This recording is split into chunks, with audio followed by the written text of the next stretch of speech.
വിജയകുമാർ, തീർച്ചയായും ഈ ആരവങ്ങൾക്കപ്പുറമുള്ള അടിയൊഴുക്ക് തന്നെയാണ് നിലമ്പൂരിൻ്റെ വിധി നിശ്ചയിക്കുക. മറ്റന്നാൾ വോട്ടർമാർ ബൂത്തിലെത്തുമ്പോൾ സ്വാഭാവികമായും ഈ മണ്ഡലത്തിൻ്റെ അടിയൊഴുക്ക് എന്താണ്, മണ്ഡലത്തിൻ്റെ മനസ്സിലിരിപ്പ് എന്താണ് എന്ന് ഇനി അറിയാനിരിക്കുന്നതേയുള്ളൂ.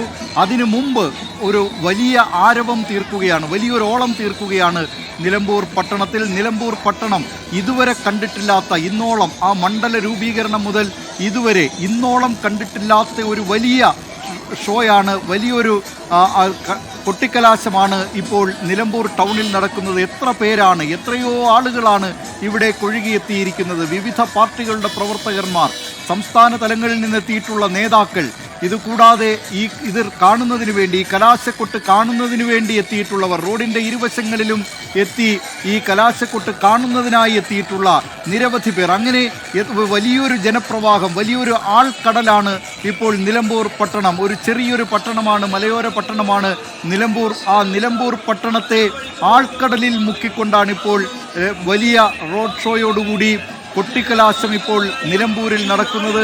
ഇങ്ങനെയൊരു സംഗമം, ഇങ്ങനെയൊരു വലിയ ആരവം, വലിയൊരു ആൾക്കൂട്ടം ഒരിക്കലും നേരത്തെ നിലമ്പൂർ കണ്ടിട്ടില്ല. അതുകൊണ്ട് തന്നെ നിലമ്പൂരിലെ പോരിന് ഇത്തവണ വീറും വാശിയും ഏറിയിട്ടുണ്ട്. മാത്രമല്ല, ഈ പോരിനെല്ലാം കാരണക്കാരനായിരുന്ന PV അൻവർ, അദ്ദേഹം MLA സ്ഥാനം രാജിവെച്ചതിനെ തുടർന്നാണ് ഇവിടെ ഉപതെരഞ്ഞെടുപ്പ് വേണ്ടി വന്നത്. നമുക്ക് ദൃശ്യങ്ങളിൽ കാണാം, PV അൻവർ വളരെ കൂളായി ചായ കുടിക്കുന്നു, വട തിന്നുന്നു, മറ്റ് ആൾക്കാരുമായി അതുവഴി കടന്നു പോകുന്നവരുമായി സംസാരിക്കുന്നു, മാധ്യമപ്രവർത്തകരുമായി സംസാരിക്കുന്നു. അങ്ങനെ ഈ ആരവങ്ങളിൽ നിന്ന് അകന്നുകൊണ്ട് പരമാവധി വോട്ടുറപ്പിക്കാനുള്ള അവസാനവട്ട ശ്രമത്തിലാണ് PV അൻവർ. PV അൻവറിനൊപ്പം വലിയ ആരവമില്ല. അദ്ദേഹം കഴിഞ്ഞ ദിവസം ഒരു വലിയ റോഡ് ഷോ നടത്തിയിരുന്നു. ഇപ്പോൾ വലിയ ആരവം, വലിയ ആൾക്കൂട്ടം PV അൻവറിനൊപ്പമില്ല. പ്രവർത്തകരെല്ലാം ഈ പരമാവധി വോട്ടുറപ്പിക്കാനുള്ള അവസാന ശ്രമത്തിലാണ് എന്നാണ് PV അൻവർ പറയുന്നത്. ഏതായാലും PV അൻവറിനെ സംബന്ധിച്ച് ഇതൊരു ജീവൻ മരണ പോരാട്ടമാണ് എന്ന കാര്യത്തിൽ തർക്കമില്ല. മറ്റു രാഷ്ട്രീയ പാർട്ടികളെ സംബന്ധിച്ചും മുന്നണികളെ സംബന്ധിച്ചും അതേ നിലയിൽ തന്നെയാണ്. ഇതൊരു സെമി ഫൈനലാണ് തെരഞ്ഞെടുപ്പിൻ്റെ. തദ്ദേശ ഭരണ തെരഞ്ഞെടുപ്പ് വരാനിരിക്കുന്നു, നിയമസഭാ തെരഞ്ഞെടുപ്പ് അടുത്ത വർഷം നടക്കാനിരിക്കുന്നു. അതിനു മുന്നോടിയായി ഒരുപക്ഷെ 6 മാസം മാത്രം കാലാവധിയുള്ള ഒരു MLA സ്ഥാനത്തിന് വേണ്ടിയുള്ള ഈ തെരഞ്ഞെടുപ്പിനെ അതുകൊണ്ട് തന്നെ വളരെ വൈകാരികമായി, വളരെ വാശിയോടുകൂടിയാണ് സംസ്ഥാനത്തെ രാഷ്ട്രീയ പാർട്ടികളും നേതാക്കളും ഒക്കെ കണ്ടിരുന്നത്. അതുകൊണ്ട് തന്നെയാണ് കഴിഞ്ഞ കുറേ ദിവസങ്ങളായി 25-ാം തീയതി തെരഞ്ഞെടുപ്പ് പ്രഖ്യാപിച്ചത് മുതൽ നിലമ്പൂരിലേക്ക് നേതാക്കളുടെ ഒരു ഒഴുക്ക് തന്നെയായിരുന്നു. ആ ചെറിയ പട്ടണത്തിലെ റൂമുകൾക്ക് താങ്ങാൻ കഴിയുന്നതിനപ്പുറം, കാരണം അത്രയേറെ നേതാക്കളെത്തി, റൂമുകൾ കിട്ടാനില്ലാത്ത അവസ്ഥ. അങ്ങനെ വലിയ നേതാക്കളുടെ സഞ്ചയം തന്നെ ഇവിടെ കൊഴുകിയെത്തിയിരുന്നത്. ആ കൊച്ചുകുട്ടികൾ മുതൽ വലിയ മുതിർന്ന മനുഷ്യർ വരെയുള്ള വലിയ പുരുഷാരമാണിപ്പോൾ നിലമ്പൂരിൽ ഈ റോഡ് ഷോയുടെ, ഈ കൊട്ടിക്കലാശത്തിലൊക്കെ പങ്കാളിയായിരിക്കുന്നത്. ഇനി ഈ നിലമ്പൂർ ഇത്തരത്തിലുള്ള ഒരു വലിയ റോഡ് ഷോ കാണുമോ എന്നറിയില്ല. 2 ഇടങ്ങളിലായി നിശ്ചയിച്ച റോഡ് ഷോയാണ്, എടക്കരയിലും നിലമ്പൂരിലും. എടക്കരയിൽ 5 പഞ്ചായത്തുകൾ ചേർന്നുള്ള റോഡ് ഷോ, കൊട്ടിക്കലാശം. നിലമ്പൂർ ടൗണിൽ നിലമ്പൂർ നഗരസഭയുമായി ബന്ധപ്പെട്ട കൊട്ടിക്കലാശം ആ നിലയിലായിരുന്നു നേരത്തെ നിശ്ചയിച്ചിരുന്നതെങ്കിൽ എടക്കരയിൽ നിന്നുകൂടി ജനങ്ങൾ ഇവിടെ നിലമ്പൂർ ടൗണിലേക്ക് ഒഴുകിയെത്തിയിരിക്കുകയാണ്. സ്ഥാനാർത്ഥികൾ ഇടക്കരയിൽ നിന്ന് ഏതാണ്ട് 20 കിലോമീറ്ററോളം റോഡ് ഷോ നടത്തിയാണ് ഇപ്പോൾ നിലമ്പൂരിൽ പരമാവധി ആവേശം അതിന്റെ പരകോടിയിലേക്ക് ഉയരുന്നു. 4:30 ആവുന്നു സമയം. 4:30 മുതൽ പിന്നെ 6 മണി വരെ 1.5 മണിക്കൂറാണ് പിന്നെ സമയം. 4:25 50 മിനിറ്റാണ്, 51 സെക്കൻഡാണ് ഇപ്പോഴുള്ളത്. 1.5 മണിക്കൂറിൽ പരമാവധി ആവേശം പരകോടിയിലേക്ക് ഉയരുമെന്ന കാര്യത്തിൽ നോ ഡൗട്ട്, തർക്കമില്ല. ഇത് പൊളിറ്റിക്കൽ നിലമ്പൂർ. ഇതാ അവിടെ സമീർ ബിൻ കരീം ചേരുന്നു. സമീർ ബിൻ കരീമിനൊപ്പം PV അൻവർ ഉണ്ട്. സമീർ, ചായ കുടിച്ച്, കട്ടൻ ചായ കുടിച്ച്, നെയ്യപ്പം നിന്ന് എങ്ങനെ ഒരു മനുഷ്യന്, ഒരു സ്ഥാനാർത്ഥിക്ക് ഇത്രത്തോളം കൂളായിരിക്കാൻ കഴിയുന്നു? ചോദിക്കൂ സമീർ.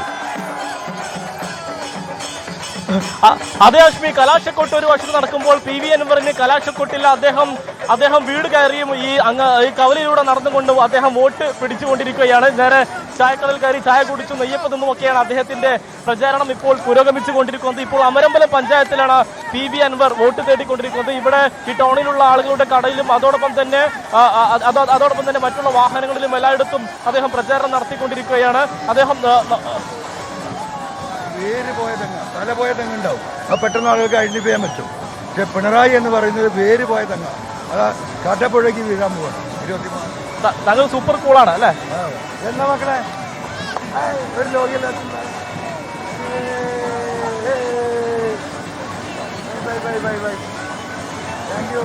അൻവർക്ക്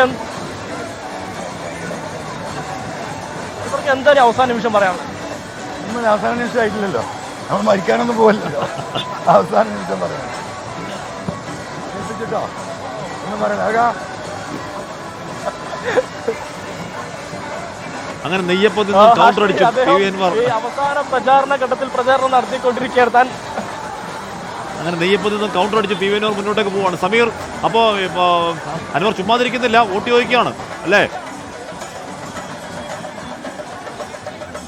അതേ അശ്മി പി വി അൻവർ അങ്ങനെ വോട്ട് ചോദിച്ച് മുന്നോട്ട് പോവുകയാണ്. പ്രചാരണത്തിന്റെ അവസാന ഘട്ടത്തിലേക്ക് കടക്കുമ്പോൾ അദ്ദേഹം രസകരമായ മറുപടി പറഞ്ഞ് ആളുകളുമായുള്ള അദ്ദേഹത്തിന്റെ പഴയകാല ബന്ധങ്ങൾ പുതുക്കിയും അത് വോട്ടാക്കി മാറ്റാനുള്ള അവസാന ഘട്ട ശ്രമമാണ് പി വി അൻവർ നടത്തിക്കൊണ്ടിരിക്കുന്നത്. അങ്ങനെ പരസ്യമായി കാര്യമായ പ്രചാരണം പി വി അൻവർ നേരത്തെ നടത്തിയിട്ടുണ്ടായിരുന്നില്ല. അദ്ദേഹം പ്രധാനമായും ഈ സമുദായ നേതാക്കൾ പി വി അൻവറിന് സൂപ്പർ കൂളാണ്. ആത്മവിശ്വാസത്തിന്റെ അടിസ്ഥാനം എന്താണ് എന്ന് മറ്റന്നാൾ നമുക്ക് അറിയുകയും ചെയ്യാം.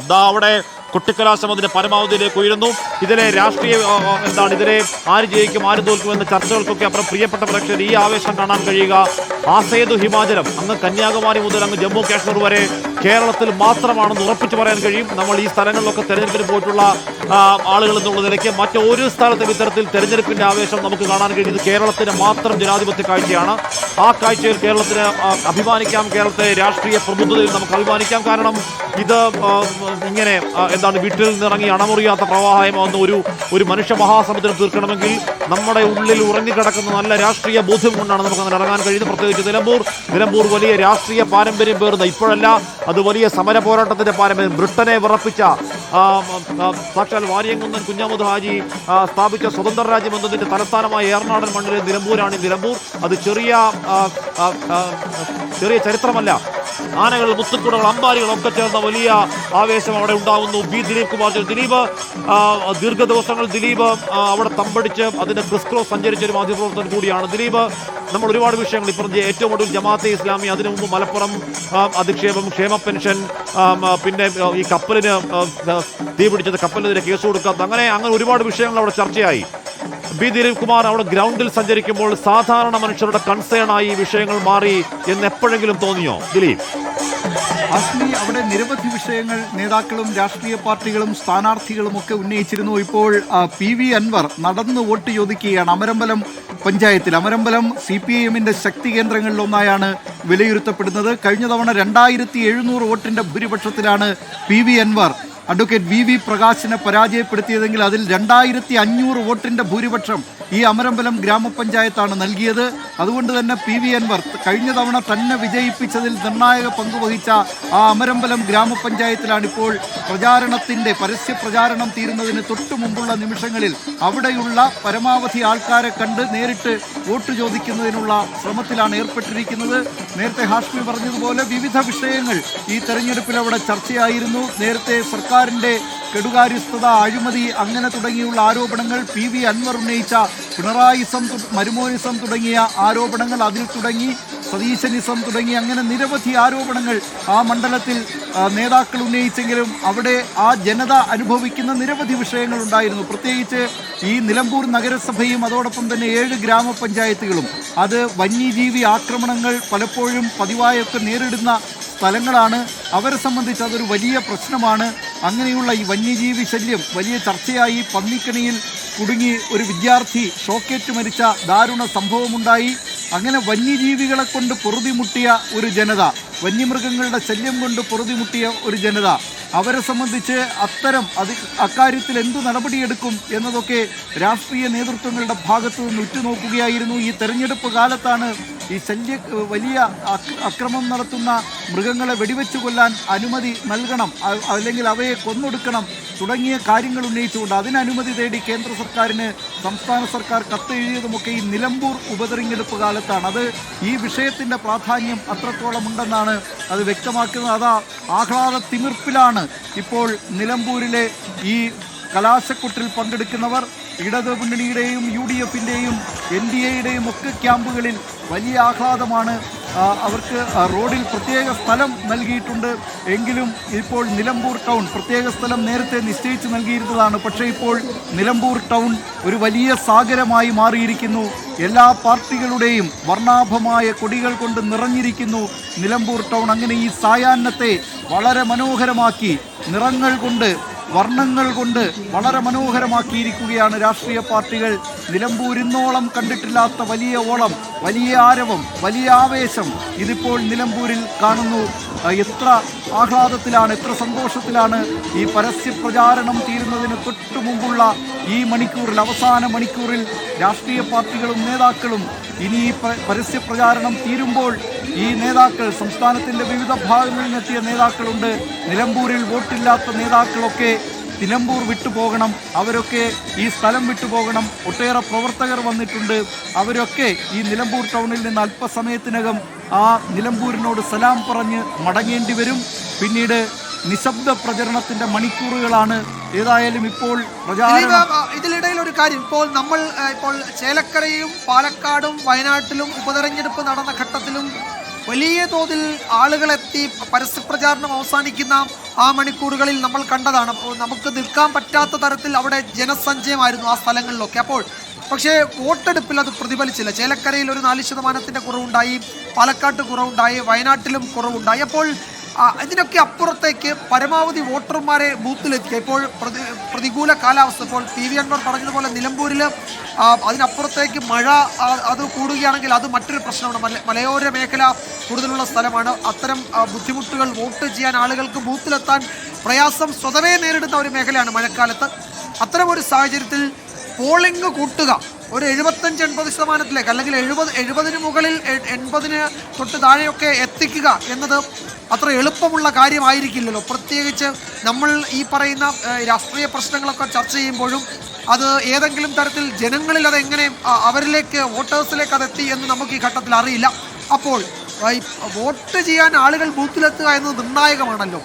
അതിന് ഈ പറയുന്ന ഉപാധികളൊക്കെ മതിയാകുമോ? അതിനപ്പുറത്തേക്കുള്ള താഴെത്തട്ടിലുള്ള ഗ്രൗണ്ട് വർക്കുകൾ നടന്നിട്ടുണ്ടോ മണ്ഡലത്തിൽ? ദിലീപ് അവിടെ കുറേ ദിവസം ക്യാമ്പ് ചെയ്തതാണ്. വിജയകുമാർ, തീർച്ചയായും ഈ നിലമ്പൂർ മണ്ഡലത്തെ സംബന്ധിച്ച് ഇതുവരെ ഇല്ലാത്ത തരത്തിലുള്ള ഗ്രൗണ്ട് വർക്ക്, അത് വിവിധ സ്ക്വാഡുകൾ, വിവിധ നേതാക്കൾ, MLA-മാർ, MP-മാർ, പാർട്ടികളുടെയൊക്കെ പ്രാദേശിക നേതാക്കൾ, ഇവരൊക്കെ സംസ്ഥാന നേതാക്കൾ, ഇവരൊക്കെ വിവിധ പഞ്ചായത്തുകൾ, വിവിധ വാർഡുകൾ ഒക്കെ കേന്ദ്രീകരിച്ച് വിവിധ ക്ലസ്റ്ററുകളായി അങ്ങനെയൊക്കെ മാറ്റിക്കൊണ്ടുള്ള വലിയ പ്രചാരണമാണ് നടത്തിയത്. കാടിളക്കിയുള്ള പ്രചാരണം, പരമാവധി വോട്ടർമാരെ ബൂത്തിലെത്തിക്കുന്നതിനുള്ള പ്രവർത്തനമാണ് ഇവരൊക്കെ നടത്തിയത്. നിലമ്പൂർ ജനത ഇന്ന് വരെ കണ്ടിട്ടില്ലാത്ത വിധത്തിൽ, ഇന്ന് വരെ നേരിൽ കണ്ടിട്ടില്ലാത്ത നേതാക്കൾ, അവരൊക്കെ TV-യിലും മറ്റു മാധ്യമങ്ങളിലും ഒക്കെ കണ്ടിരുന്ന നേതാക്കളൊക്കെ അവരുടെ മുന്നിലേക്ക് എത്തുകയായിരുന്നു കഴിഞ്ഞ കുറേ ദിവസങ്ങളായി. അങ്ങനെ നേതാക്കളുടെ ഒരു വലിയ പട തന്നെ ഈ മണ്ഡലത്തിൽ ഉണ്ടായിരുന്നു. അങ്ങനെ ആ പരമാവധി വോട്ടർമാരെ കഴിഞ്ഞ 2009-ന് ശേഷം മണ്ഡലത്തിൻ്റെ മുഖം മാറിയ 2008, അതിനുശേഷം 2009 മുതലുള്ള തെരഞ്ഞെടുപ്പ്, 2009-ലെ ലോക്സഭാ തെരഞ്ഞെടുപ്പ്, 2011-ലെ നിയമസഭാ തെരഞ്ഞെടുപ്പ്, പിന്നീടുള്ള ഈ തെരഞ്ഞെടുപ്പുകളിലൊക്കെ 2024-ൽ നടന്ന അവസാനത്തെ ഉപതെരഞ്ഞെടുപ്പ് വരെ ശരാശരി 77% അവിടെയുള്ള പോളിംഗ്. ആ പോളിംഗ് ശതമാനം ഉയർത്തുക എന്നതാണ് ഇപ്പോൾ രാഷ്ട്രീയ പാർട്ടികൾ പ്രധാനമായും ലക്ഷ്യം വയ്ക്കുന്നത്. ആ പോളിംഗ് ശതമാനം ഉയർത്തുന്നതിൽ കൂടുതൽ വോട്ടുകൾ തങ്ങൾക്ക് അനുകൂലമാക്കി മാറ്റുക എന്നതാണ് ഏറ്റവും. ഇപ്പോൾ ഒരു ആംബുലൻസ്, ഈ വലിയ ജനസാഗരത്തിനിടയിലൂടെ ഒരു ആംബുലൻസ് കടന്നു പോവുകയാണ്. അങ്ങനെയൊക്കെ ഈ പ്രവർത്തകർ ആ ഒരു മര്യാദയൊക്കെ കാണിക്കുന്നുണ്ട്. വലിയ ആഘോഷത്തിലാണ്, വലിയ ആവേശത്തിലാണെങ്കിലും ഇത്തരം അടിയന്തര സാഹചര്യമുള്ള വാഹനങ്ങളെയൊക്കെ കടത്തിവിടുന്നതിനുള്ള നിയന്ത്രണം പ്രവർത്തകരുടെ ഭാഗത്തു നിന്നുണ്ടാകുന്നുണ്ട്. അങ്ങനെ വലിയ ആവേശത്തിലാണ് ഇപ്പോൾ നിലമ്പൂർ എന്ന കാര്യത്തിൽ യാതൊരു തർക്കവുമില്ല. കലാശക്കൊട്ട് അവസാനിക്കാൻ ഇനി ഏതാണ്ട് 1.5 മണിക്കൂർ തികച്ചില്ല.